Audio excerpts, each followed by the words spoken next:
Hello and welcome to the Metapod Podcast, the Pokemon podcast that revolves around the evolving meta. We got our two co-hosts here today, myself, Jake, if we've never met before, and then Sean over there to my lovely left, right, or wherever it is on screen for you all. But that's not it. We've got a third person here on stream, an extraordinaire in the Pokemon trading card game, especially Grassroots, giving us information with some data. We'll talk about that here soon, but also Chien-Pao extraordinaire, four-time day two in the recent calendar year, including 23rd place at the NAIC Columbus Championships, but also 2016 Fort Wayne top 32 with Xerneas. Ha!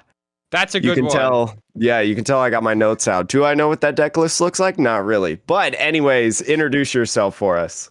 What's up, everyone? I'm Jared. Y'all probably see me around Twitter or YouTube or as the PokeShaz guy or as the Chien-Pao guy. But yeah, I'm around. I've been going to a lot of regionals and I guess doing pretty well. Been having a blast. Yep. Jared and I actually go back from before his fame as a Chien-Pao player and before his fame as the PokeStats guru. Jared lived in New York for a time, and so that's how Jared and I met. Which, and I didn't even know he was doing this podcast. And then I'm like, and then once I found out, I'm like, you better. I'm like, get me on there, sign me up. Yeah. So great to have you on, Jared. Yeah, great to be here.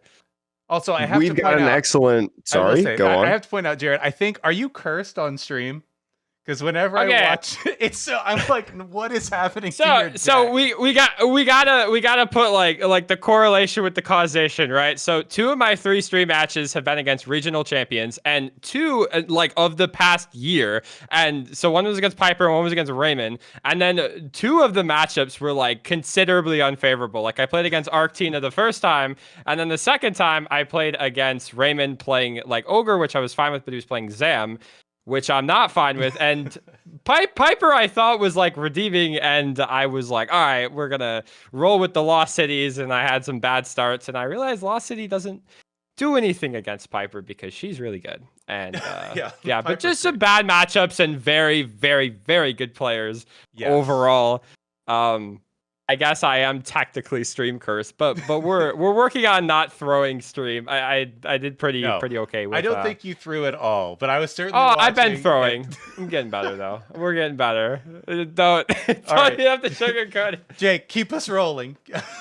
I was gonna say, out of the 3 of us, we now have officially 4 day twos at regional championships, according to this podcast. So that's exciting for this. But don't worry, we're gonna give you great information in today's podcast episode with Paradox Rift officially in full swing and LAIC right around the corner. And even if you can't go, to the Latin America International Championships, your locals are probably gearing up for their cups, challenges, or even just a regular weekly meetup. And we can prepare you for that with everybody's favorite online, it seems these days, in YouTube videos and whatnot, a tier list of Paradox Rift. That's why we brought on this great mind here to talk about the list. We were talking a little bit. Jared and I were yelling at Sean about some of these placements in the tier list, but we'll tell you all about that later and more. There's some fun decks. There's some really good decks, and we'll give you a little bit of insight in there as well. But Sean, just before we get into it, 5-star reviews, super easy, super quick this week. There was just a comment left a couple weeks ago that I really just want to hit on and go into the episode. It's from Hypotoxic Laser. Is it hypnotoxic? I think it was supposed to be laser? Well, no, because but it's hypotoxic. There's no N in the word, so it's hypo, but I think it's supposed to be hypno. Anyways, was left on part 1 of our set review of Paradox Rift. If you haven't listened to those episodes, go ahead, go check them out. There's a 2-parter, one of the Pokemon, one of the trainers, and the single energy that was in Paradox Rift. This just says awesome vid. That's it. Done. Sure. Easy. Sweet. Into the episode. That's awesome. Well, hopefully our what we said in those predictions or whatever, the set review, we'll see how well it holds up to our scrutiny of these deck lists now. Because it's been out, these decks have been out in the wild on TCG Live for a couple days now. So yeah, Jake, do you wanna jump into the tier list? I will say Something that I just remembered going back to the Paradox Rift set review that we did. The Snorlax doll. We got official confirmation of what happens with the Snorlax doll that I don't think we've clarified on the podcast yet. So I want to go ahead and do that right now. The Snorlax doll, you have to have it in your starting hand or else you can't play it. Yep. That's it. You can't play it later. It's only in the starting hand. So just wanted to clear that up because I know we talked about it, and I think we talked about it for like 15 minutes almost. 10 minutes just discussing. We debated. It's the biggest letdown of my life when I saw the actual translation come out. I was like, they printed Pokédoll, but with 120? No. It's so good. Yeah, I know. Pokemon will never make Control good again. Right. It can take a gram hit and then you can discard it. It's like, no. Unfortunate, but we've got a bunch of other decks that you can play in this tier list. So we're just going to go ahead and start off. We have, I think Sean said there was like 19 it's like 17, decks in there. 18, something like that. 17. There's a lot more than I can count just here in the first couple seconds. So let's go ahead. Let's just go in the order that we got there. We're going to start off with Lost Box Kyogre. Does this deck just die to a number of things like Jirachi, Iron Hands? Like, I mean, the Kyogre, it's a good late game finisher. Don't get me wrong. You come in late, maybe it doesn't matter what you do the rest of the game, and the whole game plan is just to get till there's 5 cards in your deck, and that's it. But I don't know. I worry for this archetype. But Jared, we brought you on as an expert. People know what we think. What do you think? So I played Kyogre for like way too long, actually. Like last season, it was horrible. So I have like a lot of experience with this archetype. Not doing well with it, but I think that the deck, like obviously, like you got like the newer contenders such as like Valiant and Hands. I don't think that really you can play out as many turns as you would like with Kyogre against Iron Hands, and especially against Iron Valiant with like them like Yoga Looping or Comfies is always tough. I still think it can hold its own against a lot. Like I still think Mew is very good. I think like Roaring Moon especially, or like Chien-Pao are really good. Like all these decks that really have these like super powerful 2-prizers, and you're really just trying to prepare a big Kyogre turn. So definitely the deck has to, I guess, maybe adapt to be a little bit more like a little bit faster, and it does have some tougher matchups, but I think that it's still pretty good. Like, I think that the attack is just, like, beyond broken, and if it can dodge some Iron Hands, I think it should be okay. Yeah. I think I'd agree with that, too, because, I mean, you look at, like, the people that have been creating content and stuff lately with the Iron Hands, stuff like that. It's not like it's the easiest thing to get off, right? I mean, it does take a lot of work. It does take several resources to get into it because it's 4 cost attack, I think it is, 1 lightning, 3 colorless. So it's not super easy, and not a lot of decks can power that thing up right away. So I mean, I agree with Jared. I don't think it's tier 0 like I put it at for Worlds or whatever it was, whatever episode that I did that. But I do think that it still holds its own. I think the people who have been playing it, like, right, if Azul's team picks it up, you know, Grant and them, like, they're going to do well with it probably. And they know how it runs. They know how to cook. So, yeah, I'd agree with that overall, just in that top table category. I don't think Jirachi really matters too much. It could. It's annoying. I don't think anyone's gonna play it. Is the thing, because if you get a Jirachi, you have to get Jirachi and Mana Fade. I don't know who's playing that card. Like, that's tough. Yeah, it has been interesting to see how few lists that I've seen in the last like week not include that card, whether it's from Japan or, you know, the rest of the world. I guess, like, yeah, you're probably sitting here thinking, well, Jirachi, especially these evolving decks now, like, the real fear is that the early game that your little guys are going to get sniped, right? Before they can evolve. Like, once they evolve, yeah, Sableye is a problem, but it's not like an existential threat the same way. And by the time Sableye is ready to rock and roll, you don't have little guys on the bench anymore, so it's kind of a moot point. I guess the question is, does Lost Box, does it stay purely single prizer, right? I know we have a Dragonite on the list for later. Does it stay single prizer, or does a version of Kyogre also run its own Iron Hands, maybe?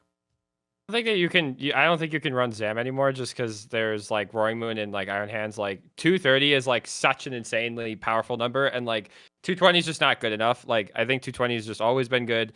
Now you need to hit 230. So I feel like, I think so. I think Iron Hands maybe not because like well in Kyogre especially because you don't want the game to end fast. Like because then you're not using Kyogre. That's kind of like. I guess like last format, you saw like Azul and them run Zero Aura with Choice Belt over the Raikou. I think we saw a little bit of Raikou in the beginning, but it quickly switched over because yes, it's a little bit harder to pull off, but the single prizer drags the game on for like one more turn, and that's what Kyogre needs to get Chorus to get an extra Pokestop.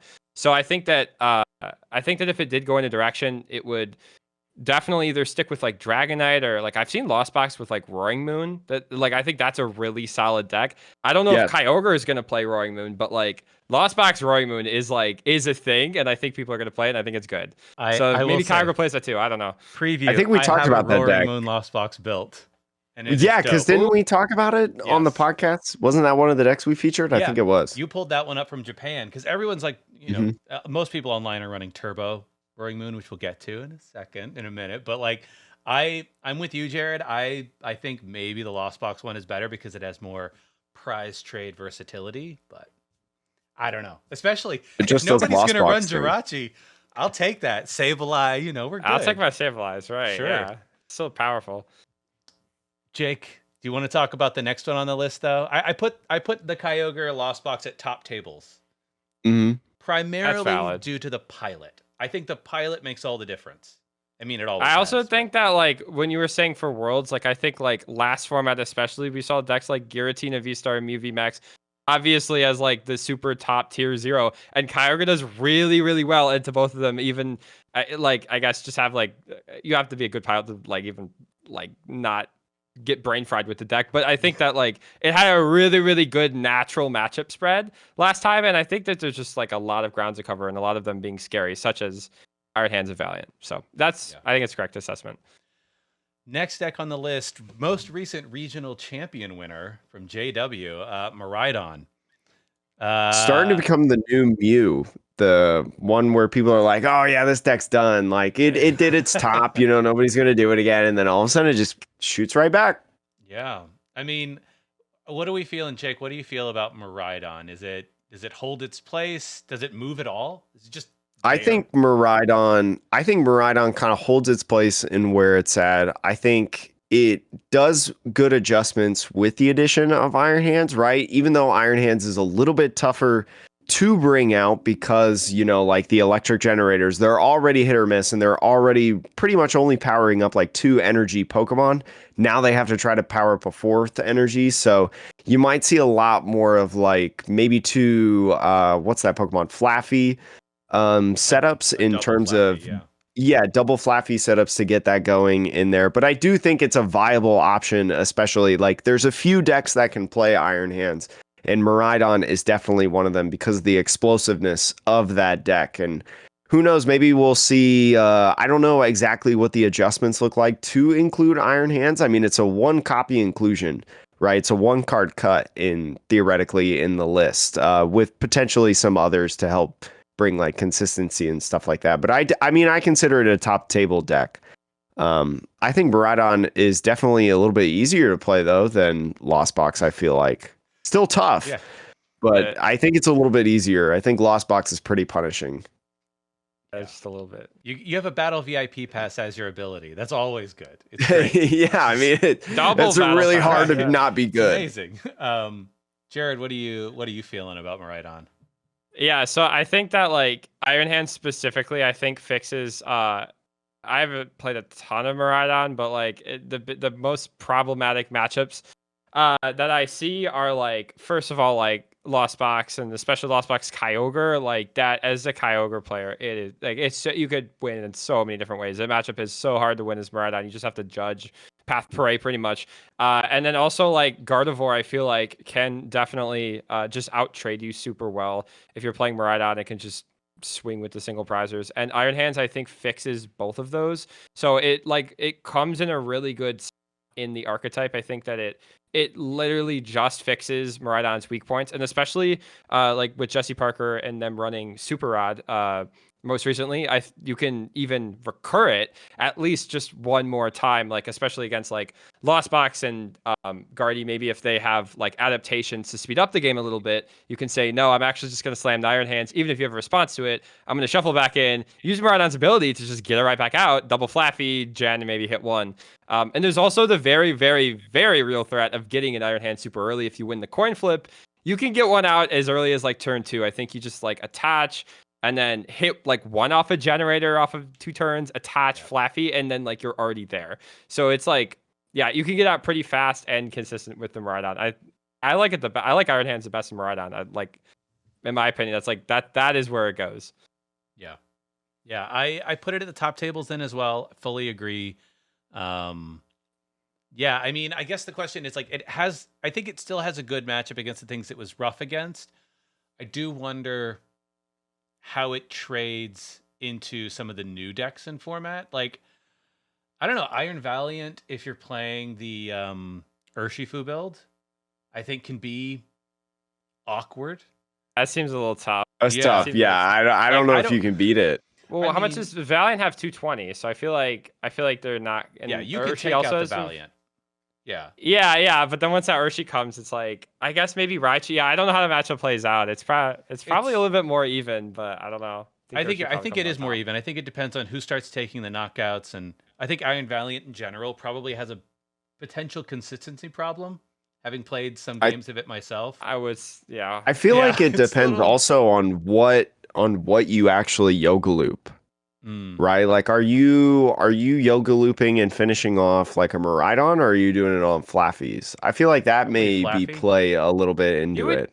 I don't know. I was playing Chien-Pao online, and they like set up yoga loop on Chien-Pao. It was crazy. I was like, what? Like they set up yoga loop on Chien-Pao and took like 4 or 5 prizes and like without me having a turn. I was like, what? Because of the versatility now of the Tachyon bit. What's the ability called? Yeah, Tachyon. Yeah.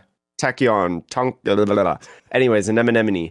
Using that ability, but then also, rapid flow as well, to boost that damage and just rapid, pun intended, rapid, get you there to be able to next turn or in a future turn, yoga loop in and out. So yeah, I think it provides a lot more versatility in trying to yoga loop like Miraidons instead of just Flaffies and stuff like that. I'll keep it at top tables, but I do wonder how its matchup with new decks fares. But the next one is a personal favorite of mine, but I fear for its safety, which is Gardevoir. I'm not entirely sure where Gardevoir sits. I'll give my initial thoughts because I played a bunch of it. Obviously, the single prize, like you can attack with single prizers, huge benefit of Gardevoir. And I do like the addition of Screamtail, because Screamtail, like if they don't have a Manaphy set up, because they haven't thought of Gardevoir as being a bench sniping deck, like Screamtail can do 20 to any Pokemon for each damage counter on, and I'm like, okay, cool. Like, in theory, with the right cards, you can just snipe something on the bench, like a Squawk, right? Which has gotten more and more popular.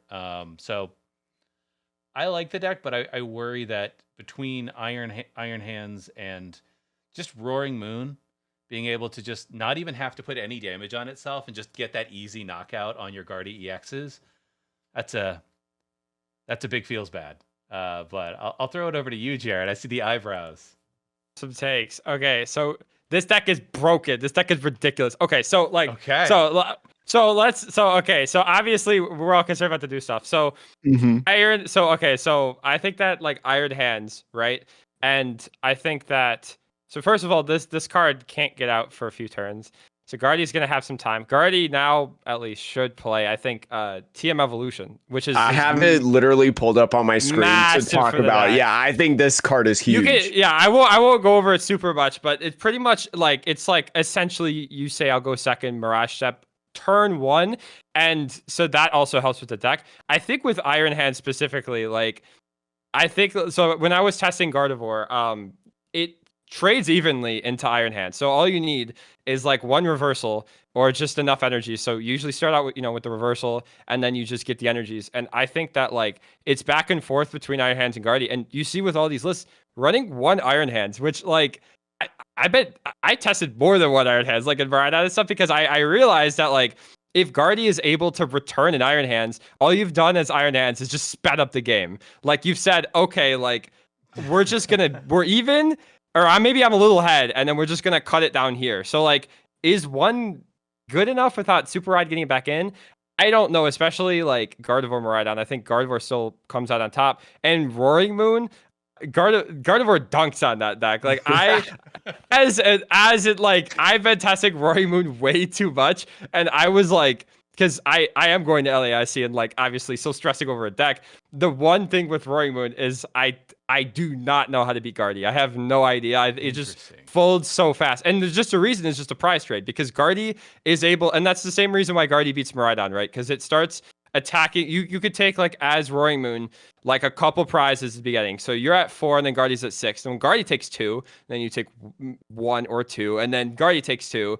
And so I think what Roaring Moon needs is like it's just so hard with the TM Evo too because I thought I had it figured out because if you have all your turns perfectly and you attack with a single prize of Roaring Moon, I think the math works out where if Roaring Moon goes second and it gets to Gust on the EX turn, Roaring Moon should win.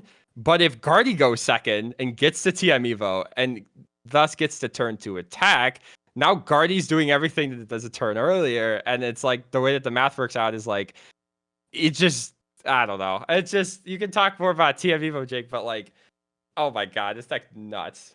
Just to clarify, in case anybody who doesn't know what TM Evolution is, because it is a new card, maybe you couldn't tune in the other week to our podcast, which I won't punish you too hard for. But anyways, it is a TM. Remember, TMs are tool cards that are coming back where you can attach it to a Pokemon, but at the end of the turn, it is discarded off the Pokemon. So this TM evolution, for one single colorless energy, you choose up to 2 bench Pokemon, and for each of those Pokemon, search your deck for a card that evolves from that Pokemon and put it onto that Pokemon to evolve it, then shuffle your deck. I didn't really like that wording in there, but that's how it reads. Exactly. So basically, I mean, it's just searching for evolutions. So now you don't have to actually find your Kirlias off of level balls and stuff like that and whatnot. You can just find them through this, but also you can do it, you're adding 20 more HP to your Ralt. So against the Takibomb bits, the Rapid Strike Urshifu, those looping, that makes it a little bit harder for those, makes it a little bit harder for Sableye. It messes with a lot of other things in there. But yeah, I think this card's cracked. I think this card's so good. Is this a tier 0 deck? Okay, I think it's just so like, okay, you have Trap. I think it's like the inverse of that. Like I think that it's like people are saying that like yeah, it's like I think it has a very real possibility of just winning LAIC. So like I would put it in tier 0 just because I think it's just nuts. But like, I think people are going to be really scared to play it because like, yeah, you get Iron Hands out. They're like, ooh, scary, 2 prizes. So I don't know how many people are going to play it, but I think it's nuts. Hey, you know what? This podcast, we have to differentiate ourselves from everyone. There's a lot of good podcasts out there now. Uncommon Energy, Tag Team still going strong. We got to differentiate ourselves. So I'm ready to put Gardevoir in tier 0. Okay. Tier 0 it is. Bro. Charizard EX. I have gone undefeated in 2 league challenges in a row now with Charizard EX, but I feel like it's about time to pack this one up because this is my hot take. Charizard's not a bad card, but I'm like, I don't know what it's doing against what I'm facing at this point. So, okay, but like, have you heard of TM Evo? Have you heard yes. Have you heard of this card? TM Evo? I mean, yes, TM Evolution is good, and Charizard is a great deck to play Arven in. All of that is true. But I'm also like, I guess I'm like, I'm so afraid of Roaring Moon. Because like, you don't have a positive trade into Roaring Moon the same way that Guardy does. If that makes sense. Like, if they do the 30 damage, like there's a world in which maybe you bring up the Charmander that does 30 damage for 1 energy, And like then you Have can the like capsule though. It's like right, and like you can like sneak your way. But again, the capsule. So now you got to play Lost Vacuums, and yeah. hey, maybe it's great. Maybe it's gonna like still dominate. What I loved about Charizard when I played it is whenever I hit a Lost Box match, I was never scared because the way that I played the match was like I'm just gonna leave giant bodies, put nothing on my bench, and it will take you longer to take 6 prizes than it will for me. And that is how I won every Lost Box. I worry, but Jake, what do you think? Am I wilding again? I mean, I don't think you're too far off. I think Charizard just really misses having like a super solid early game attacker. And at the beginning, I thought it was Pidgeot. Like I was like, as soon as Obsidian Flames were released, I was like, man, Pidgeot's like actually a decent attacker. Like, why aren't people playing this to attack? But that's kind of really fallen off the map a little bit. Maybe it's scary, but I feel like Charizard just needs that early game presence to be able to take knockouts, because I do agree. I think that things trade.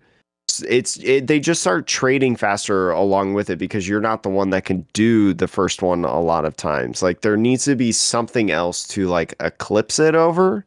And I thought there was something. I'm trying to remember off the top of my head.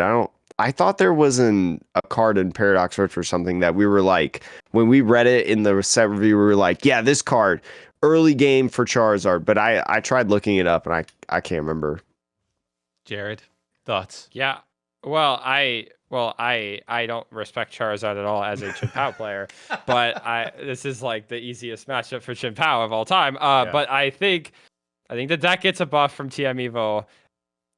I don't know if you all saw like the list, the Japan list from like their Heavenly Kings tournament. I don't like the list, like top 4 won. It's like it's a tournament to decide like the top 4 like the 4 ambassadors for Pokemon, and they put them on branding and everything. And so it's like the top 4, and I can't remember if it was a winner or one of the top 4. It played Charizard or a TM Evo. It ran a 1/1 Toad Scroll. So like I guess that's the solution to Chien-Pao. Yep. I think that's fake. I don't think that beats Chien-Pao. I think you can just attach 2 energies and then cross switcher it. What do I know?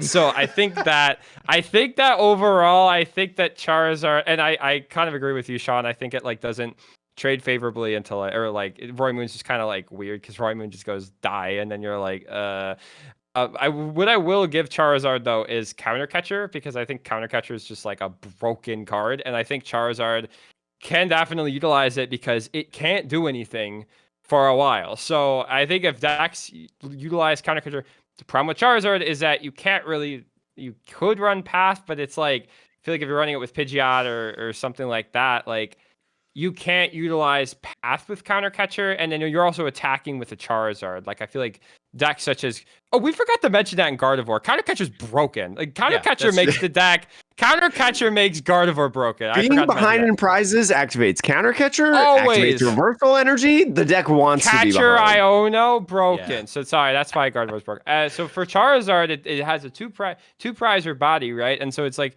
you have Counter Catcher, you don't have Path like maybe like Tina, you don't have the single prizers like Guardy, you just have a big Charizard, and you're like, Counter Catcher, big damage, when the thing you want to do big damage to is usually in the active spot, right? Whereas Gardevoir, maybe you have a reversal and 1 energy, you're not doing a lot of damage to yourself. You can Counter Catcher like a quick 2 prizes. Yeah, so I don't know. I think Counter Catcher makes the deck more powerful, but I have no problem with putting this in mid. No problem at all. It's probably better than that, but I don't care. No, I put it in mid too. That's where I'm sticking it. I think the deck it's cool, but I fully agree. It just doesn't have versatility. That's, I think, ultimately the real problem is it's like, you know who the attacker is. Any secondary attacker is just almost a free 2 prizes for your opponent. Like, I personally have never loved the Entei list, but like, whatever. All right, moving on to new stuff. Can I say one thing first? Please. So, Jared, you had mentioned the Toad Scroll earlier. I just want to point people to PTCG Radio's YouTube video about the Toad Scroll rulings, because I've heard that there's some interactions that don't really make sense to the average person. So I definitely recommend watch his video on the Toad Scroll rulings, because I'm sure you might be doing it wrong at locals. You are. Yeah. Next deck on our list. This is the new stuff. We got Cloth. Jake and I talked about this big crab boy, and he just wants you and your active to be poisoned and burned and all the things, so he can do big damage as a single prizer. Jared, is this a real deck?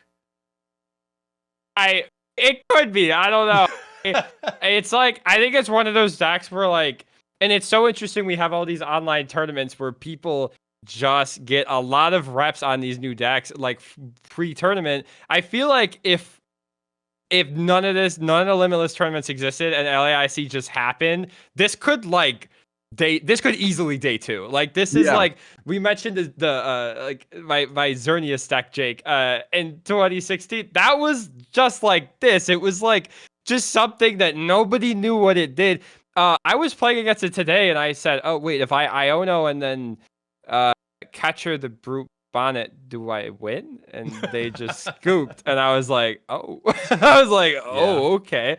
So I feel like, I think it's a meme, but it's a really cool deck. Maybe it's good. I won't know because I'm not going to test it. So yeah. I mean, it's definitely one that if you're trying to put in the hours and you're trying to, prepare for the tournament, you don't have time to test against this deck. We're talking about like 19 decks in this video. There are probably only 12 of them that you're really going to be able to prepare for in a reasonable amount of time. So I think this deck is really fun. I think it's really cool. If you're looking for a different deck, you're looking for a super cheap deck to build, this is one that you do, and you could probably do decently with it at locals, but I will say, I can't wait to see it on stream. One thing I will say, LAIC. Electrode and Cloth both hit for weakness on some important archetypes. Yeah, it just feels like it's a lot of pieces, though. It's a lot of pieces. It's actually not. It's so crazy. It's actually not. The problem is it's just so much stuff, and it's like if any one little piece gets dismantled, the whole thing's. Roaring Moon has been really fun to watch. It's very interesting in the different takes that you can build it. We presented both the Turbo list and also the Lost Box list last week in the podcast, and I mean, I've said this before. I like the Lost Box version. I'm still set on that. I think it's this is really hard because I floated between like mid and top tables. It knocks everything out, right? But it just, I don't know. It feels really high risk, high reward kind of deck. Yeah. I don't know. I mean, I don't know. I think that the turbo version, it feels a little bit like Miraidon, right? When you think about, if you go second, there is the possibility of getting a knockout, going second on the first turn. You may not even have to do the crazy attack that puts you down to 30, because you could just do 220. 220 knocks out basically everything except Roaring Moons on the up opponent's side. Jared, you and I talked about this before. I personally like the Lost Box version. I think that, I don't know. I like the versatility of it. I don't think you need to Roaring Moon all game. It just seems excessive. So that's my take. We've talked about how it auto loses to Gardevoir now. Yeah, it does. It folds. Yeah, but if you play the Lost Box version, I think you obviously have a better Gardevoir matchup all of a sudden. Because boom, I don't even need to Roaring Moon. The only time I ever Roaring Moon in that game is if I know I have an insta kill on the Gardevoir EX. But outside of that, whatever. I will just Sableye and cram you into oblivion. So Jared, I should say, what do you think about this one? This deck is broken. This is my hot take. It's unpopular. It's unpopular because, okay, so let me explain. So I don't know if this is tier 0. But in my testing, it I think the important distinction between this and Miraidon is Miraidon sometimes gets a turn 1 attack, and a lot of the times you got to go with Raikou, right? Because maybe you only hit 1 off the gen. You need to hit double off the gen if you want to attack with Miraidon, hit the 220. This needs like Dark Patch attached Sada, and like that's it. Or you can even run like Energy Switch with Moltres. Like there's a lot of different ways to get there. I think that like the turn one like going second attack rate is like absurdly high. It reminds me of like Night March back in the day, where it's like Night March would just always go second. Also because like if you go second, you get to use your Squawk and your Sada in the same turn. So you're just like, you can Sada before you Squawk. You can like, if you go first with that deck, you're splitting it up to 2 different turns. If you go second, say, I'll go second, you get to turn 1 attack. Maybe you're in Cross Switchers or something like that. You can chase stuff really fast. And a lot of decks can't deal with that. And it's not just that, a lot of decks can't deal with their setup being just absolutely like stomped on. Like, literally before they get to place a porter, which is what's so powerful about going second and getting such a huge attack off. But it reminds me of like Fusion Mew in sort of a way, except obviously it can just kind of like blow stuff up one shot. And I think that I don't know, when I first started testing it, it was very much like a glass cannon. But I guess as I started to like refine the list, and as people started posting a list and you start to like change cards, I think that if you just manage your resources and stuff, I think it's fine. It does suffer with like we mentioned Gardevoir. If you kill yourself and like do 200 damage, you're at 30, and you're very susceptible to Sableye. You're very susceptible to Charmander from Pokemon Go, and like you're just very susceptible. I think the deck can definitely run things to get around that, maybe like the capsule and stuff like that. So it does have its weaknesses, but like, I think this deck is good. Like, I think that this deck is good. I think it'll be overplayed. I think it is overplayed. I think that, but I definitely don't think it's overhyped. I just think that like people haven't found like the 60, and people haven't like obviously had a lot of time with it. It just came out. People don't know how to sequence like a turn 1 attack all the time. People still go first with this deck. Like, no, go second. It's like, trust me. There's anything that you take away from this podcast episode, go second with Roaring Moon. Yeah. TM technical machine evolution is busted. That's it. That's it. That's all you need to know. Podcast ended. That's all there is. Congrats. Yeah. Yeah. I mean, so Jared, if somebody told you have to bring a Roaring Moon deck to LAIC, assuming you were going, what version are you bringing? Are you bringing Turbo or are you bringing Lost Box? I'm going to LAIC, and I have Turbo sleeved. So okay, so there we go. There's your answer. Okay, yeah. Is it a tier 0? I was going to say because you had mentioned Sada and Dark Patch, yeah, and I don't think you'd run those if you played the Lost Box version. No way. Do you think it's tier 0 or top tables? I would just put it at top tables because like I think it just has its weaknesses, like, and it just has some matchups like Guardy really and Kyogre. Oh my God, if you hit an ogre, I cannot imagine that being easy. But like, again, like, because we haven't covered some like Lugia, like Tina, like Roaring Moon gets like turn 1 gust on your lone Lugia, like it's over. The game's over. You get the gust on the turn 1 Frigivax, you like rope up the Frigivax, across with the Frigivax turn 1. Done. The game's over. The game ends, and it happens way more than you think. Yeah, like it is pretty good. All right, moving on to another deck that I was super hype about, but now I don't know, which is Gholdengo.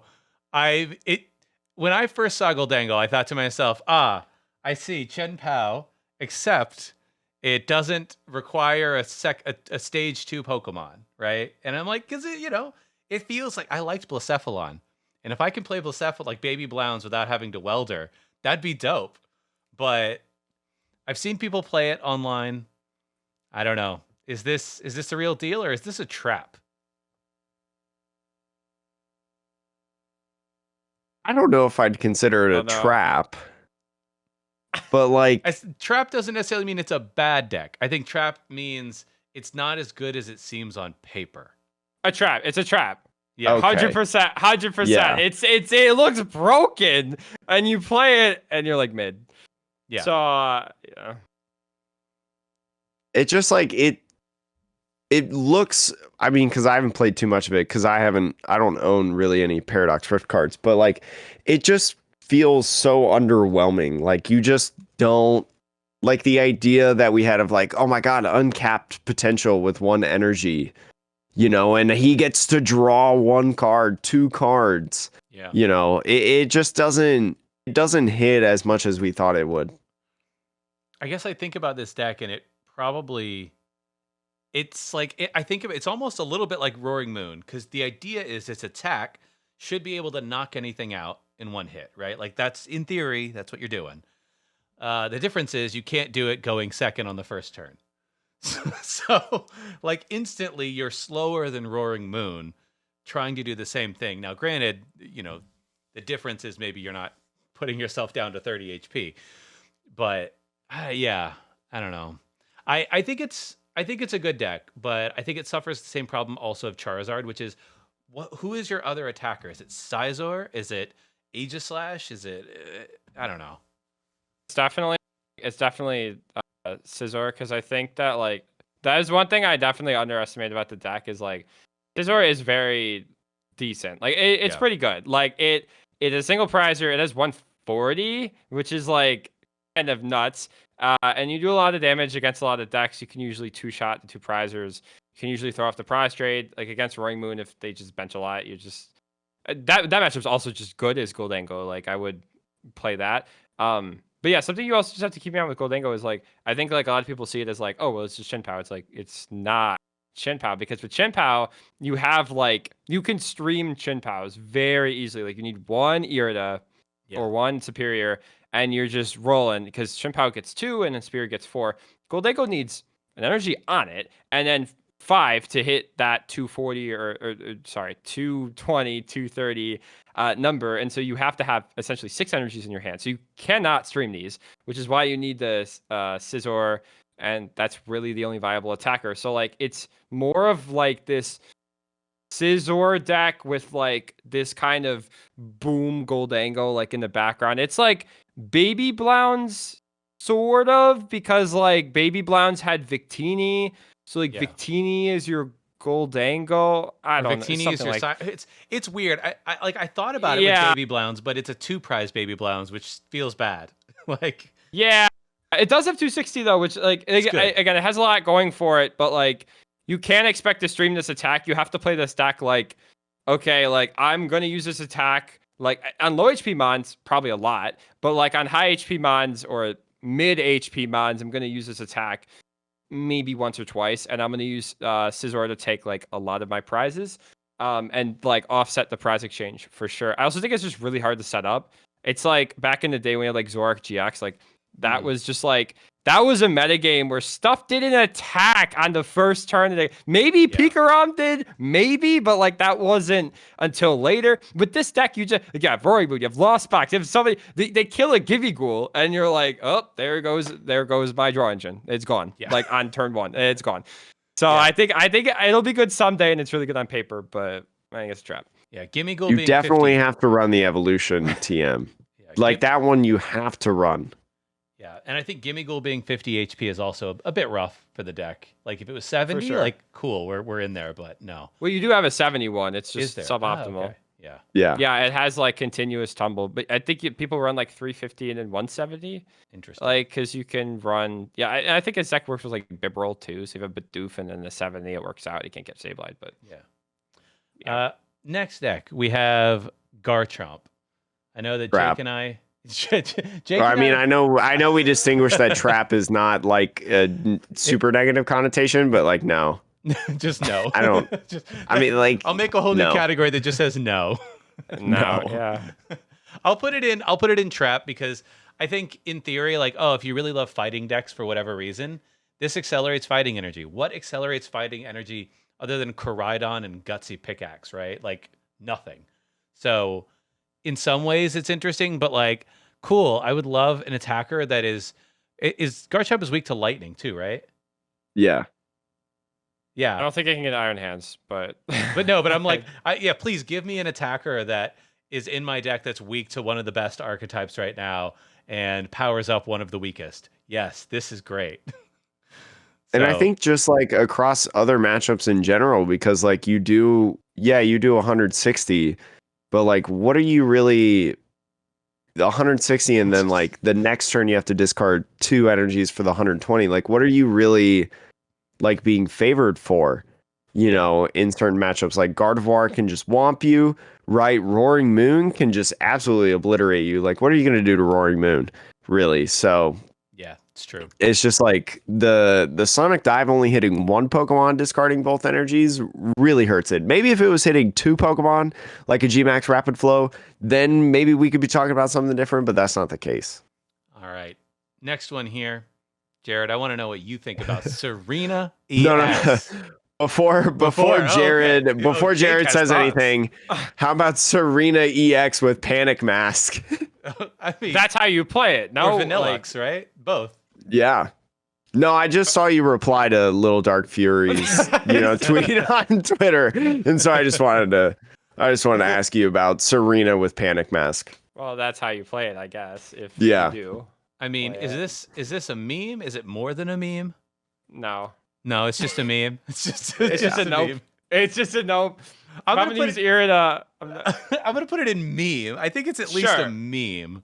Sure. It's an That's interesting deck because I don't know. I think there's a world in which if you get set up, and if your opponent has a couple of benched Pokemon that don't do much for them, and you get a few of these off, and you have a Vanillux on the field and they can't attack it, I don't. Or You just 5 deck your Panic. opponent out, right? I mean, Yeah. like No, yeah, I think you put them all down. I think you just like put everything. You put the damage on, and then you do the Hisuian Braviary thing at the end. And you just that's true. wipe the field.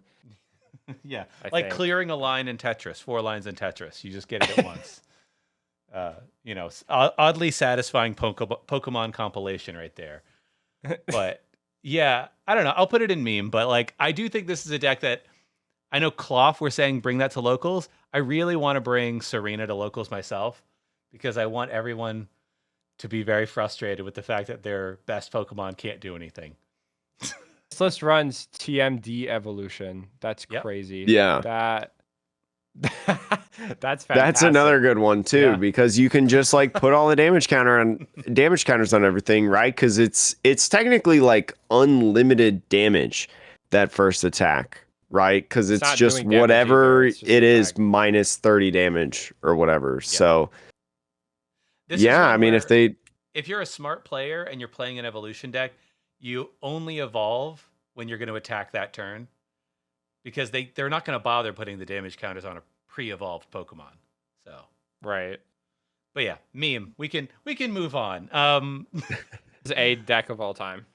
So, I'll combine these next two. I originally put Mew, the Lightning Mewtwo EX, on the list. And then Jared was like, "What are you doing, Zatu? Zatu is the deck. Mewtwo is not a deck." So Neither are decks, but one of them is an engine, and one of them is just weird. But I don't know. Is this anything? Is Zatu just kind of mid? Do you think the Zatu archetype, like as an engine, is useful for anything right now? I think unfortunately, Zatu's such a broken card. I just don't know what you pair it with. Like you just have so many better engines, so many like you think psychic type attackers, you just like immediately go to Gardevoir. So it's just like, how is this better than Gardevoir? And I think the answer is like at this point, like it's not, because there's no like rationale why you would play this. And then like what are you attacking with? Surely it has to be a basic. There's a new Latios, which is like 180 discard the energies, but 180 is not really doing anything. So I think it's like I guess it's like a trap. Like I guess it's just meh. Yeah, it's unfortunate though. I think it'll be good someday. It's going to be broken someday, like for sure. It's just not today. eventually they'll print a psychic Pokemon to where everybody who played Shadow Rider Calyrex VMAX will just relive those glory days, right? And they'll have a ball. Except Zatu doesn't really attack. And no one's stopping you from playing Shadow Rider now. Yeah. In the rocks, man. That's still a deck. It is a deck. Yeah, I mean, I think that's the problem with Psychic as an archetype right now is that you have two things, right? You either have the 30 plus damage for each energy archetype, which is like there's a bunch of cards that do some version of that. And then you have like the vanilla attackers, which is you do an amount of damage that's fixed and there's no other thing, but it's not really that crazy. Like Latios, even Iron Valiant, like they clearly printed Zatu with the idea in their minds that, oh, you could pair this with Iron Valiant, right?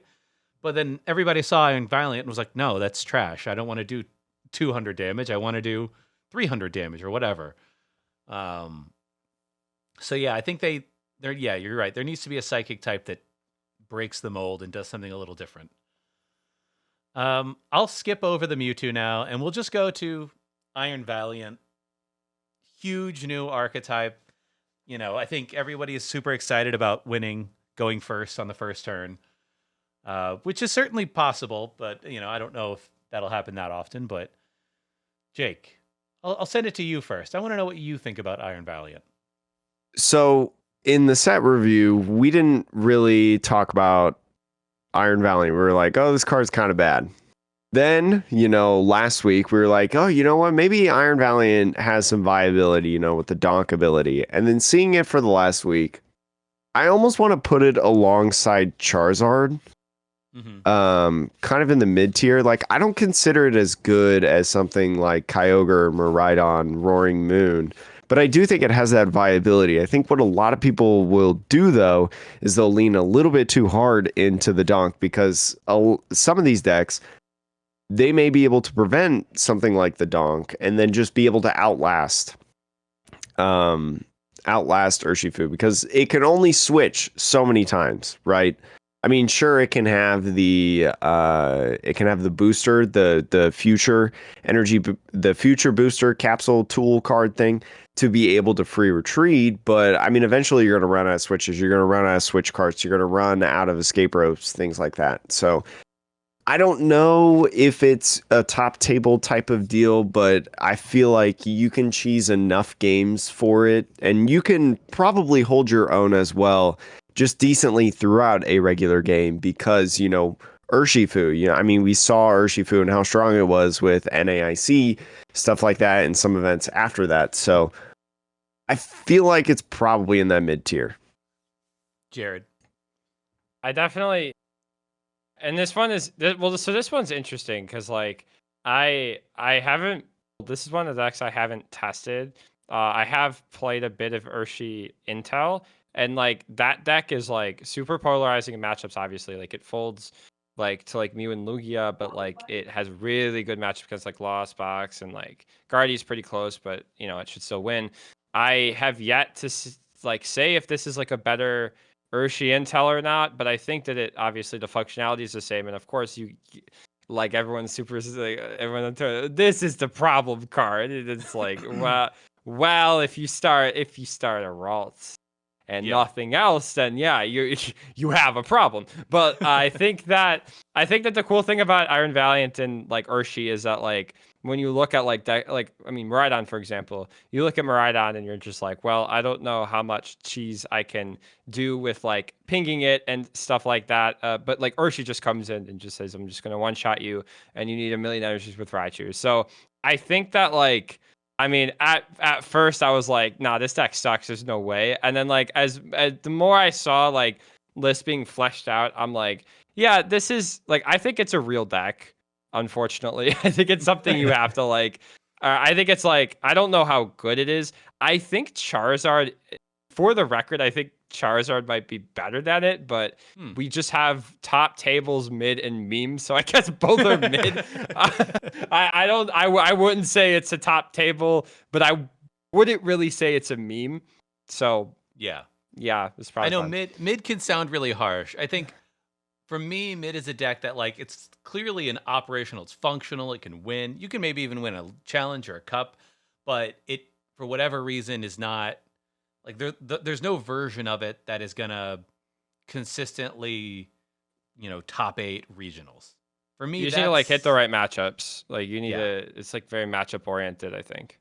Yeah, I mean, personally, I think the deck. I've played around with it a little bit. I'm sure my list is trash, but the one thing I struggle with on the deck is that you're gonna throw down 3, maybe even 4 Iron Valiants if you're really crazy. You're gonna need a space for your Urshifu. You might at some point want a space for your Medicham, and what does that leave open? Like, you probably want to try to play Squawkabilly early, and then outside of that, like, you just have no Pokemon on your bench. Like, you don't have a Bidoof, you don't have your Kirlia, you don't have enough bench for all of that. Like, you didn't even mention Octillery. Right, like, you might run the Octillery version, but so I find the deck to be it's Iron Valiant go burr a little bit, and you'll either hit the nuts and just absolutely blow your opponent out of the water, or you'll be sat there with a weird bench, no switching cards, and no way to draw more cards. And then you're just kind of like, well, I don't know what to do with this. This is bad. Sean cursing on the Metapod podcast. Oh my goodness. Holy smokes. I know, it's terrible, but that's what I felt in some practice games. I just sat there with nothing in my hand going, well, I guess I lose now. Always draws cards whenever I play against it, because you're right, like because I don't think it does play Octillery, at least. Like, there's no room for it if you run Swakabilly. So, like, how does it draw cards? Does it fold to Iono? Probably. Like, Iono Path, and you're like, oh. Yeah, it very well could just be, like, absolutely horrible, but I don't have games with it, so I don't know. You have to Octillery, Karina's Focus. I mean that's what saves Urshi Intel sometimes. Yeah. Like that's. But and like that deck barely functions sometimes. Like that deck's a pile of bricks and it runs a 2/2 Octillery. It's like, yeah, I don't know. Well, speaking of a deck that you're very familiar with, now we are getting to your namesake. I don't know, not quite, but almost. Chien-Pao. Jared, please enlighten us. Like you said, you have Roaring Moon Sleeve. So have you abandoned the Church of Chien-Pao? Oh my god. Okay, I'm still going through this. So like I just had a cup this weekend and I was like, I don't know what happened, but I had a good run with Chien-Pao. Like I don't know what I'm gonna play for LAIC and beyond.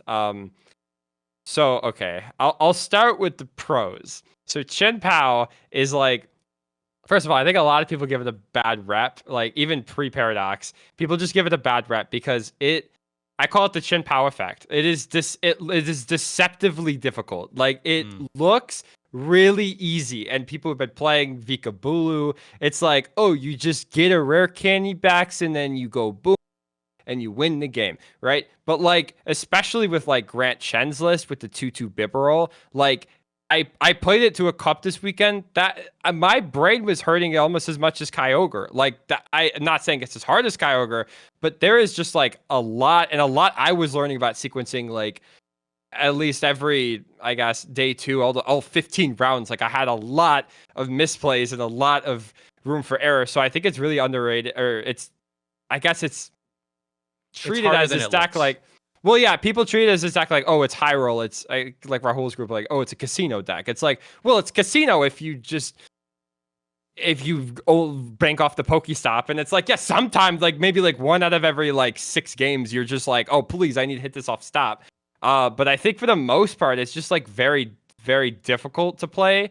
So the pros are that it's like, it's just very powerful. Like it is kind of like Giratina VSTAR, where it covers a lot of ground. So like against the high HP stuff, you can just boom Chien-Pao, and against the low HP stuff, you have Cross Switch or Cologne, which is like the nuts. Like it's a nuts combo. You can get it off Bib. Like I played Rotom V to 2 regionals, and I had a blast. That was so much fun because you get it on turn 2, and then it was like you just hit Guardy turn 2. It just nuked the Rosses, and then it's just like they're like, well, what do I do now? And they just scooped. Like it's like, what are you gonna do with no Rosses? So it's just a lot of fun like that. So I think that's a pro. And I think going into Paradox, so I do want to talk about Iron Hands and Chien-Pao because I think this really interesting. So I've been through like a lot of different phases with this. I think it started off with like, oh, this is broken. Like obviously, like, everyone looks at it and they're like, oh, it's broken. Like you could put it in Chien-Pao, you could accelerate right away, right? You can attack. When I sat down and actually started playing these matchups, right? Like the matchups where you use Iron Hands, right? Lost Box and Gardevoir. So Gardevoir, first of all, like I mentioned before, it can just get knocked out by Baby Guardy, and then you're just at square zero. And at that point in time, like when your Iron Hands gets knocked out, and you're not even gonna get it at turn 2 like Miraidon. It's gonna be a couple turns. When your Iron Hands gets knocked out by a Baby Guardy, you say, what did I just do that for? Because I took 2 and then they took 2, and then you're like, what now? Right? So like I feel like Cross Switch or Cologne, I get I've tested a lot of the Iron Hands one. Like, I think Cross Switch or Cologne still might be better. Like, but I think that, like, this, I have a tough read on like Lost Box. If Lost Box is a big thing, I think Iron Hands is better than that because you can really only get Lost Box with Cross Switcher Clone if you go first, and you only have a couple comfies. Like it's pretty tricky. Against Gardevoir, the Switcher Clone's way better. Overall, I think that the deck is still really good, and it's still been winning and doing really well in Japan. It's been very underwhelming for me in testing, but that's probably because I've been playing a lot of Roaring Moon, and that is not a good matchup because like you can chase stuff early. I think it also just struggles with like Chien-Pao just wants to go first, I feel like, but I guess now it wants to go second because you have all these TM Evo decks. You have Roaring Moon, you have Miraidon. I mean, I don't care about Miraidon. I'm still going first against that. But like a lot, you still want to go second, but it's like, do you want to go first or second? And I feel like you still want to blind go first. At least my intuition tells me you want to blind go first. But then you go second into Roaring Moon, you lose the prize trade instantly, or your Frigibax dies and you lose. So I think it just has a way more setup than a lot of decks. And I think it's turned into this deck that does it. It's not like, I feel like before Paradox, it was naturally pretty good and underrated. Now I feel like it's not naturally like amazing. It reminds me of Kyogre like last format when we had Lugia VSTAR with Amazing Raikou, with Stoutland, and even like Azul said in like, I think it was like OCIC finals, or whenever he hit Reagan, I don't know, because he was like talking about the matchup and he's like, it's even. He's like, I think it's even, right? But like Lugia V just has such an easier time with Stoutland than Kyogre does, but Azul being so great at Kyogre was able to like win. Did he win? I don't remember, but I think he won. Yeah. So I think that like Grant Shen no doubt could like play Chien-Pao like to LAIC and like top 8. Like I that is not a doubt in my mind. I think it's just turned into like more of like the super high skill deck because like you literally cannot mess up like at all now. Before you could just like high roll and cross your cologne. Yay, I won. But I guess my main point is that it's still really good. I still think you could do well with it. I just don't think it's tier 0. So I would still put it at a strong top tables because it just has options and everything. And I love Chien-Pao. So yeah. I will say, like, out of all the decks, you know, that we're showcasing in here and like Paradox Rift, Chien-Pao is the one that I've played the most. You know, after NAIC, picked it up, started playing it exclusively because I didn't own any other cards. So I will agree with a lot of the things that you've said, especially like pre-Paradox Rift, just of how like, I mean, it's sequencing, it's proper setup, it's trying to outpace your opponent. But with these decks, you know, what you're talking about are like going first, going second, you know, the responses that other people can have, it just makes it really difficult and super punishing as well, you know, with your choices, with your different abilities and whatnot, and putting Pokemon where. So yeah, I mean, I don't really have anything else of value to add. Yeah. I mean, yeah, I think I will take your expertise on that one. I've played some Chien-Pao. My friend plays it. He seems to always beat me with it, which is like, you know, props. A good Chien-Pao player is really tough to beat. I think we can go a little rapid fire through the next few. We can stop if you want, but Reggies. I think Reggies is a deck that I've never personally enjoyed. I know Jake is a big fan, but I personally felt like it is. You talk about glass cannons. A deck that needs all of these different things, and then if your opponent manages to knock a couple out and you have a bad turn, you're just sitting there doing nothing. So, is it a meme? Is it a trap? Is it more? It'll never be what it was last format. It'll never have Scoop Up Nats. It'll never have Path. It'll never have Aurora Energy. I don't care how good it is. I don't care if it wins LAIC. It's still a trap. I don't care. It's so silly. It runs basic energies. It's a pre-release tag. You're just like, I don't like it. It is the ultimate budget deck. It is the ultimate like locals deck. Like it. I mean, it's literally a theme deck. Like you pay $15 and now you own every single card that you need in the deck. It's the ultimate deck to try to get into the game. It's the ultimate deck, you know, to learn how to play, I guess. Well, it's probably not the easiest to pilot, but in terms of accessibility, it's right there. But it's missing a lot of things. It doesn't have the explosiveness. I feel like you could do all right with it, sure. if you know the deck inside and out, and maybe you get lucky on a couple rounds, in terms of your matchups. But yeah, I don't know. I just agree. I don't think it's as good as it used to be. It's fun though. It's cool. I was such an avid Reggies player last for I for one regionals, but almost two. I really loved the deck. I thought it was so fun, and it just destroyed. I didn't drop a single game to Lugia. It was just so much fun. I was just slapping him around. It was great. But now I can't play Reggies now. It feels like completely different. I don't care how good it is. It's a shell of its former self. It is a shell. I don't care. Okay, Giratina VSTAR, another deck that was really, really good in one format and absolutely fell off the face of the earth. Is this deck even worth picking up? Or is this just we have Roaring Moon at home?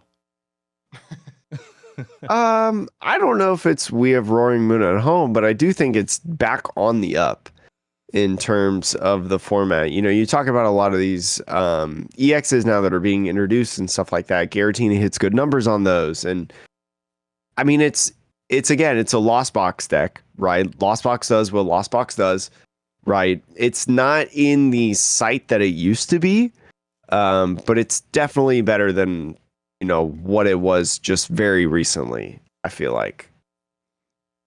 Jared. Yeah, I think that like, well, obviously, like sometimes it's still a pile of bricks, like Tina does. But I think that notably against Countercatcher, which is like massive for the deck, because like I feel like a lot of Giratina's raw power is like, I am just this big bomb and I can kill anything. And I feel like a lot of decks are like, well, let's just put up something else. I really fear going to the tournament and then playing Path, Countercatcher, Roxanne. That sounds deadly. Like that is like I no other deck in the game can like consistently pull that off. I haven't tested it much this format, but I don't really know what it struggles to. Like I think it's again, it's just like I guess a age-old example of a deck that just like loses to itself, but like when it runs, like it runs. Yeah. So like I definitely think it's top table still. Like I think it's just been doing well. I think it's been doing well enough in Japan. Like I think that like you have Tina diehards over here, and like right, and you just have people who have just like spent all their time concocting the perfect. How am I gonna Path Roxanne them? And how are we gonna countercatch? I just think Countercatcher like is such an insane card. You don't even have to Countercatcher Tina. Like you can Countercatcher anything with no energies and start Sableye spreading. Like if you Countercatcher like a 2 retreat Pokemon and Roxanne Path, and then you go Lost Mine, and they go, because you can't do that with boss. Like you Roxanne and then wait a turn, and then I'll try to boss style you, and it's like, well, too late. I already drew in your hand. Yeah. So.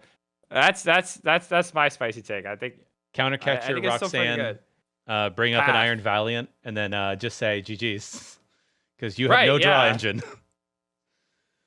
Yeah, you can hit anything too. Like you can go like against Guardy, you can like Path Rock, you can Catcher, Path Roxanne, Requiem to Guardy EX. It's like, what do they do? Not only are they a Path Lock, but like they have no Guardy, or like you can destroy the old like baby Guardy, or just like, oh my god, like, it is horrifying to think about. But I think at the end of the day, Tina hands are Tina hands, so I don't think it'll ever be like tier 0 because of that. Now, Goodra, Jake, I know this is a favorite of yours. I like Goodra. Is it still the card it once was? I keep bringing up Roaring Moon, but Roaring Moon. I think it's been on a high point. A lot of people have liked it, especially the last couple of regionals. But now moving into Paradox Rift, I don't like if we're putting Giratina at top tables, then I feel like Goodra is mid. I don't. Yeah, it's. I don't know. It's just like maybe it's because I'm a bad player, but I just feel like Goodra a lot of times is just underwhelming. Sometimes I don't know. I mean, you're right. I don't think it's like super powerful. I think like. What it was like Lugia couldn't kill it with a parasol type deal, like, or whatever it played back then. Like, I feel like I still think it's like pretty decent, like especially with like Zapatana. But again, all these new decks, like I think pre-Paradox, I think it's okay. But then like post Paradox, it's like, yeah, you have Roaring Moon, you have like, what do we have? Like Chien-Pao. Yeah, well, yeah, like Chien-Pao. And then like Guardy can just like they can just catch her out of it. Like I feel like you can counter catch her out of the Gulak. So like in an item card, and like I think Goodra is like, okay, the decks are an escape rope or whatever. It's like fine, Miraidon, you're gonna escape rope, you're gonna take a comfy. I don't really care that much, but it's like I don't know, maybe like catch her up the other Goodra. I can target down the other Goodra. I haven't had much experience with this deck, but it's just like there's new decks that go around it and new decks that can power through it. Whereas on the flip side, there's not decks that have gone out that did that as well. Like it's not the same amount, an equal in and an equal out. It's just more addition. Yeah, that's why I want to. I forgot to say so much about Chien-Pao. That's what I want to say about Chien-Pao too. Is I feel like a lot of the cards just like hinder it. Like in Chien-Pao, not only Roaring Moon, but like Scream Tail. I forgot to say Scream Tail and Guardian. That's a nasty card. It's pretty good, but like a nasty card. Like Chien-Pao is very susceptible to counter catcher. Like very susceptible. Like you go counter catcher Roxanne, counter catcher Iono on a Baxcalibur. Now Chien-Pao, it's like, yeah, you should have your barrel set up, but it's just like you need so many pieces with the POW. And like I feel like Goodra's kind of the same way. Like, yeah, it doesn't really lose anything, but it just kind of gains scarier cards. But again, we don't really know the play percentages of these new cards to really be able to tell. Lugia VSTAR. I think this is one that for me has been a card that I have just discounted ever since we lost Aurora and all the amazing rares, even though that's completely incorrect. Like I just know that. Like I've seen enough results, but like Weird Year is great. Jared, are you a fan of Lugia VSTAR in this format that we're moving into? I don't like it, but I think it's broken. I think it's really, really good. I would argue it's tier 0. I think it has so many options. I think that it's like Lugia, I think it's just very solid into like a lot of the meta. And I guess I guess you have Miraidon as like the pre-paradox problem, but I don't know, because you have two different versions as well. You have colorless and you have single strike. But like also when I was testing Roaring Moon, right? Like against Lugia, it's like Snorlax is a beast. Like Snorlax does not care. Snorlax will do 180 or 160, and you can boss up a Squawkabilly and take 2. Now Roaring Moon has to deal with the Snorlax in the active, and it's like, do I kill it? And then if they do, it's like, well, they got more where that came from. And like, yeah, you do have Weirder as the end game. You have Radzard. Like, I think that like we were saying about decks that like falter to these new cards and mechanics. I think this is a deck that like thrives in the newer mechanics because I think it beats down like the newer stuff. I think that like also like the thing I feel like this is a trap when people are like, well, what if Iron Hands? So what if Iron Hands? What if Iron Hands? I killed 2 Lugia, I win the game. So like I think that is a kind of a trap because like A, like you're gonna run Dunsparce, you have to, and B, like single strike run Stonge Order. It's like you cannot Iron Hands, and like you Iron Hands, you're gonna run to the Guardy scenario where like you just go 2 and then 2 back, and now you have a 1 prize in the active. So like, and Lugia's just super solid in the like I hate to say it, Chien-Pao. So I lost my top 8 to at the cup this weekend. I just like the colorless, man. It just gets the job done. I think it's pretty good into Tina. I think like Miraidon, I think like single strike is pretty good. I don't know how good colorless is, but again, you got the Radzard. You just have so many options. Like I hate that it's still a good card, but like unfortunately it is, and I will be expecting to see it at LASC because it's a really good deck. And I think I want to emphasize what you're talking about is like it's almost like a box version at this point. Like there's multiple versions of Lugia that can be thrown at you. Like you're talking about, you mentioned the single strike, you mentioned the Weird Ear. I just pulled up one of the lists from like the online tournaments that did really well.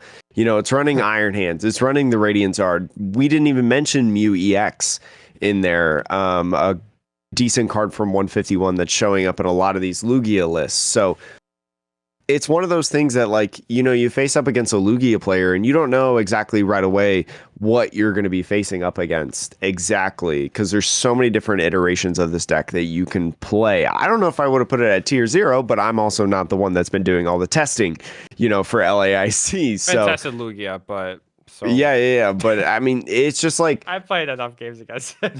Like, I also think that Lugia has a cult. Yeah. Truly. I feel like Lugia has a cult.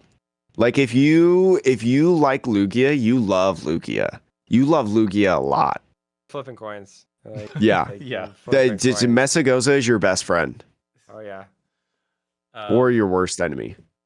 Two more decks here. We got, I'll just do this one really quick. Turbo Lost Box, the one with Dragonite.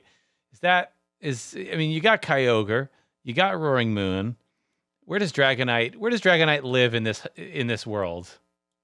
Oh, it's so good. Top tables. It's so good. It's still solid. You got so many options. You got Roaring. Yeah, against Roaring Moon, you can Dragonite again. And what are they gonna do? Like, do 200 to themselves? It seems bad. Yeah. And like against Tina, you can just outpace him. Against Gardevoir, you have Sable. Against Lugia. Lugia is a little tough, but like, I feel like usually again, just like with Lugia, you just got options. I think the only reason I wouldn't put at tier 0 is you just got like a little scary Iron Valiant, and like I feel like it's gonna be Iron Hands land at LAIC. So like I don't know. And like you're going 2 for 2 against it too. Like Guardy can at least go 1 for 2. Guardy can pull up a single prize Guardy to kill Iron Hands. Lost Box has to pull up the Dragonite, and then the Dragonite dies, and then Miraidon has a Bravery Charm, and it's like, oh, have fun, or I'm gonna super ride my Iron Hands. But it probably is tier 0. It's just too wide of a meta, and like I feel like one Iron Hands or Valiant's gonna ruin your day. You think it's above I don't want to put it above the Kyogre though, but that's a personal opinion about how I love Kyogre. I don't know. Yeah, I don't know. I would put them both in top tables for now, because I think both still have their weaknesses. Also, like forgot to mention, Kyogre also just doesn't do well in the Zard. That's just not good. It's not something you want to see. I can attest to that. So yeah. Yeah, Lost Box at least sort of has like a little bit of a chance you can like outpace it, but I think they're both good. All right, last one here. The deck that will never die, Mew VMAX. It will be a top tier deck from the day that it was introduced to the day that it rotates. I mean, obviously, like we had Grabber from 151. That was like, oh, it's a new thing that we can run in the deck. I have no clue what a counter catcher maybe. You know, you put one of those in, and then you can cram a Matic for it. But other than that, does the deck even change? Like, what do you even do to the deck at this point? You just run Fusion, like or Grabber or whatever. Like it's just broken. I don't know. Like, and the meta is so wide. Like a turn 1 Meloetta is just like a turn 1 Roaring Moon, but you got a single prizer. Like it is just really, really good. I've been testing a little bit. Yeah, I think it's broken. Jake, are you putting this one at top tables? You're putting it in mid. I don't know. I mean, I just think like Roaring Moon's going to be so popular, right? I think it's just going to be fun. And yeah, I know it's going to be fine, but like, I don't know. There's just something about me that's like, yeah, put it in the top tables. But then there's something in the back of my head that's like screaming. It's like, no, don't even think about it. Like, not again. But then, you know, you'll have Colin Merrill Matthews just absolutely cook up something great and make top 16, you know, at LAIC with it. Oh, I didn't really give you an answer. I mean, for me, like Mew, the Roaring Moon thing, I think at LAIC, if we see 15% meta share of Roaring Moon or more, maybe 20%. I don't know if we'll actually see that. I think it's like that would be really high because that would take out a lot of Lost Box. But here's the thing. I agree with Jared here. I'd believe it too, because like, look, if you're looking for a deck that can start doing stuff on your first turn, going second, right? And you can just keep streaming that, knowing that most of the things you're going to hit are 2 prizers. So you're like, okay, well, if I take the first knockout and I can get 2 more attacks off, I just win. There's like almost nothing your opponent can do about that prize math. in a bunch of matchups. And yeah, like even if Mew plays well into a lot of the other decks in the format that are top tier, even if it's more consistent, you get a couple of bad matchups against Roaring Moon where they go second, and you're just sat there like, oh, why have I done this to myself? I think that one's a little bit of a coin flip matchup, but it's like, so is the Roaring Moon mirror. Like I feel like one thing Mew has that Roaring Moon doesn't is the like path Iono endgame. Like that is just ridiculously strong. Oh, it's also fine in the Guardy, which Roaring Moon is just absolutely not. I don't really think Mew like hard loses anything except maybe Kyogre is like Mew's worst matchup.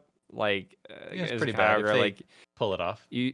But you could just flat. Like there's so many games where I just like you get all your comfies out and then you just quad flower selecting paths, triple flower selecting path, and you just wait the whole time, double Sableye, Aqua Storm. I think that's like, well, I think apart from Miraidon, that is Kyogre's easiest matchup.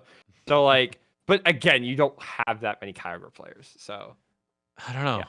Yeah. I mean, okay.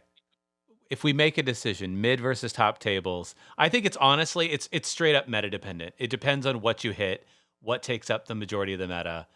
I'll put it in top tables just because out of every deck here, I think it's the most consistent deck in the format. That is what keeps it at that level.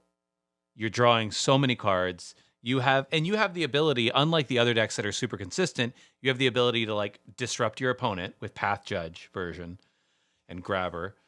So yeah, like no other deck operates its game plan better than Mew. And so that just keeps it valid. At any game they can always win. So but yeah, I think that'll do it. That's the tier. How does it look? Is everything there's a lot of top tables there. I think it's going to be an interesting format. I just think there's a lot of decks right now that you can take, and if you just grind out the games and you just know your matchups, I feel like there's just a lot of decks right now that like you could just succeed with, right? As long as you know what you're doing. Yeah. I think like the important thing also to like keep in mind is like when you look at like these like I guess top players playing the best decks, I feel like with a lot of decks you hit, and I guess that is what differentiates these tiers. You hit kind of the ceiling, like maybe with Charizard or with Valiant, you might just hit the ceiling where the deck can only do so much when being piloted optimally. But then you have decks like Gardevoir and like Lost Box that are just like when piloted correctly, like it is just a masterpiece, and it's the versatility really that like sets these apart.